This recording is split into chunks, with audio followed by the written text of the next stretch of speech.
Welcome to Onivia Highlights. These are the best highlights of today's LPL 2025 Split 1. BLG would prefer to get the grubs than the dragon if you have a choice of the two, because they hang on, that's an all-in from Setab.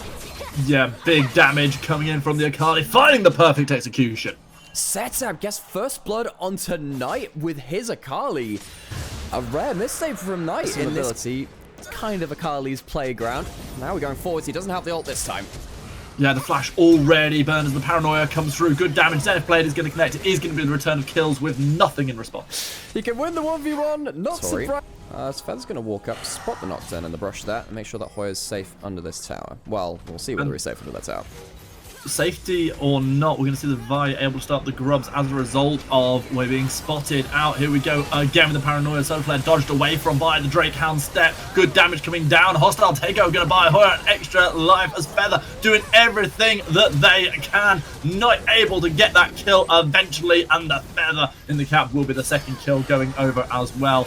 No extra return, especially as they get the grub on the back end of it too. Yeah, the micro is as good as it could be there. They try by a lot of time, but the actual macro of this decision, which is, hey, we're going to leave this player completely get Hoya from out of turret. But it also means that the Leona doesn't get great value with the ultimate, because that's dodged away from. Turrets do a lot of damage nowadays. But yet again, see decent protection coming out of Feather, making sure they are around to potentially offer that extra life to the Ambassador again. Meanwhile, on bot side, Tab looking like they might need a bit of an extra life as well as they go up against Bin, but instead of extra life, they've got some extra health and damage coming through from the Vi. Things turn around beautifully. The best one gets this one on the Vi. Good stuff. And just like that, they level out the kills. We are going to see multiple ultimate burn. True Shot Barrage is going to grant vision for ways so the paranoia can come in. So Tab now in all sorts of trouble, just trying to buy time for the rest of the team to maybe do something across the map, but unfortunately there's no plays to be made across the map, and this one, as was the last, is just a free 1-for-1. Freaking in the end by On, and maybe not quite what way I would have wanted. Their crucial ultimate still remaining, of course. Herald started up, already dropped down below half health. No vision for BLG. Jay still up on the top side, starting to come down for potential pincer, but the Herald is already going to be gone. The fight's begun instead, and now the damage just rains down onto Nocturne. No chance for a steal with Way. Absolutely eviscerated on the back line. On just about managing to survive. Another accelerated shot pass could have done it, but instead Bin turns the attention on Hoya. Drake Hound step away from the Ambassador, as we see what I said, able to find the kill onto On. It's 2-0. 2-0 right now, but the fight continues. Bin has flash. Does he have to use it? Yes, he does, but will it be enough? I think he's just going to get chased down. Best one raining down those denting blows. Hoya picking up the kill, and now we see TT able for a second round of cooldowns, even with Bin coming into the fight.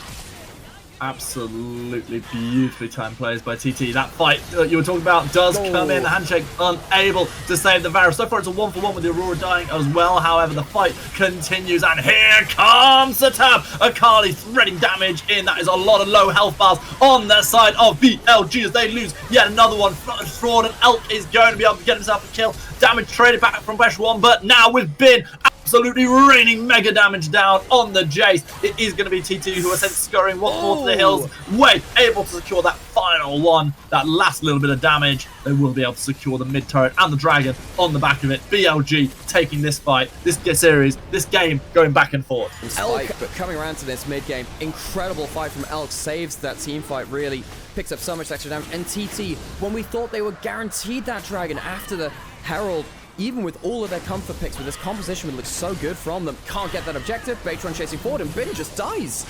Yeah, able to find one, has been unable to reset after Dragon in time and giving up the life of their support as a result as well. 2-0 on the back of this one, and that is just careless from BLG.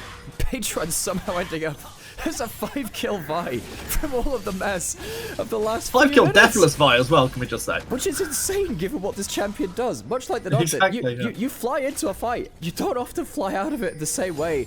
TT are hanging around this mid lane now. Hoya just gets the public execution up again. Can Elk step over it? No, he can't. Well, the other person we've got to shout out for the lack of deaths is still just that one death on higher, and that was in a 3v1 scenario. Fights continuing, however. Varus keeps on dying, but in return the kill onto Way.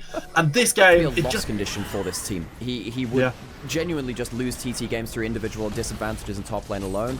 Last series, Hoya was the better top laner than Bin for the grand majority of that series. That's incredible given the track record of Bin over the course of his career. But Hoya on the Ambassador in this time, looking a lot better. for his team. Again, caught out by the Varusol. Here comes the Solar Flare.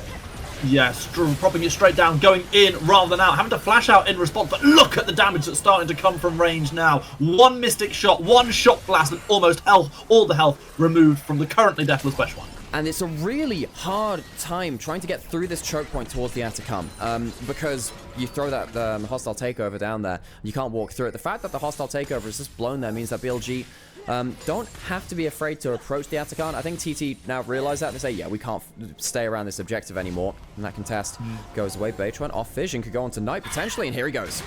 Does exactly that, already coming down with the ult. Unfortunately, Hoya going wide with the public execution. Otherwise, that could have been the end of Knight. Embrace Chaos style while still finding a level of order that allowed them to play these clever objective-based games while still having loads of kills. Here, we are just seeing straight out chaos, and it at the moment is meaning bad news bears for BLG. They lose their jungler and right next to Atakan. And it's a perfect play from TT to punish in the side lane. Wade didn't realize the numbers were there, and certainly no smite around the Atakan. BLG have to fight in a 4v5 to see off this objective potentially. TT, do they feel bold enough to start onto it? Set up on half HP, that might change things.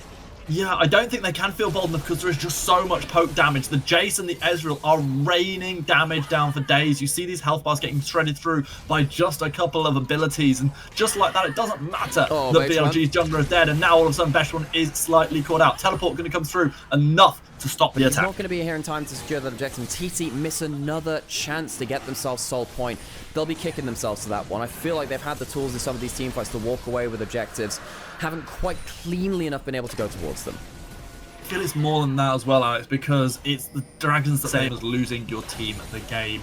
And both these teams will have to tread just that little bit more carefully now. And someone who's already up to flash away is indeed going to be... Oh, sorry, Knight dies first! I thought that Varus was going to be gone first for sure, but instead it's a 1-for-1, and now the fight continues to brew with Vi arriving. This means that BLG, who looked like they were taking the fight to TT, are instead taking the fight back to their own base, as it is going to be death after death, kill after kill. And TT just wiped BLG apart from White.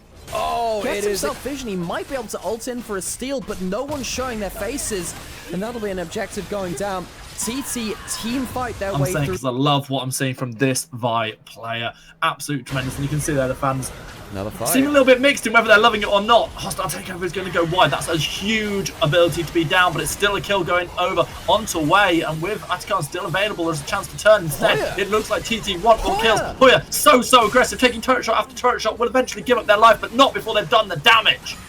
Elk goes down. Hoya's missed a few ults in this game quite visibly, but that one very much hit. Elk gets absolutely blasted by the 2.5 item ambassador, and yeah, they go down, but without the Ezreal, and with Knight not having ult now too, TT can walk in. They can use the Baron buff, which they have 2 minutes remaining of, to force another opening on the map. BLG, they're getting out team fought by Thunder Talk. This team, which was by them, but against BLG, they've just apparently got a better bit of insight into how they play the game. The Atakan's going to go down as well now, as need to somehow escape this initial combo, and they need to stop giving the easy openings over to Setup and Beitron, who are timing their approach so well. When one is entering the fight, the other one isn't. Onivia's chat saying, I don't think BLG have so many ranged pokes.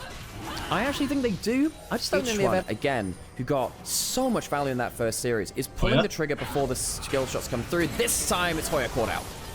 Blade connects, Public Execution not going to take Hoya very far, but the Drakehound steps are enough to get the dash out. Good damage being turned onto Beishron, but this isn't a fight that you want, Knight. This is not a fight that you win. Hoya dashing forward, getting great damage. Here comes the rest of TT. They come. TT have the Atakan, remember, and they'll take a kill for free. They have the withdrawals in the back pocket, and once again, someone steps forward from BLG, and TT are there, where they really ready and willing to answer. They go again. Beishwan dashing in, Wei shredding, losing the health. Not as much as they've lost their inhibitor, though. That one is down. Still, within an LPL landscape, normally, you'd think that they'd be a bit more stable in this bin coming through. Setup does have the ult, he does have flash. Does he have to use both to get away? Well, I don't think he's interested in getting away. He just goes for the straight out 1v1 kill. Has got Aurora lurking in the sidelines. Finally using the flash, trying to dash out to safety. Might well be able to get out of here. We're going to see the Arcane shift forward, the flash as well. Good connection. Zonya's by a little bit of time for the card. It shouldn't be enough. However, Aurora finally getting that shut down. But meanwhile, the rest of the team is pushing in the other lanes. Yeah, so pushing in top lane and pushing in mid lane. TT once again find a micro outplay, which leads to a bigger advantage somewhere else. This time it's a proper cross map. We haven't, like we said, not really had chance for cross maps because everyone's been on the same. Able to get over towards Baron first, able to set things up. They're going to be able to get recalls out if they want to. Instead, they're just going straight for the fight. Yeah, Elk watching Hoya go straight towards him. Yeah, Elk is in a lot of trouble here, stuck in the pit all by themselves currently. Has got a little bit of a defense, but Wei is not one of them. Already killed off by Hoya. Hoya just zoning everyone away from being able to save Elk. As a result, Beshwan able to get that kill. This could just straight out be the game right here. Triple kill coming in. It's gonna be an ace. It's gonna be the game for TT. Surely it can't happen again. Thunder Talk are going to take game 1 of the series versus Bilibili Gaming in the lower bracket round 2. TT, we thought they might be able to strike once against this team. They've had some good combos and BLG was sleeping on it still. Miraculous game 5 in the first series. Didn't think it would happen again. Game 1 going to Thunder Talk.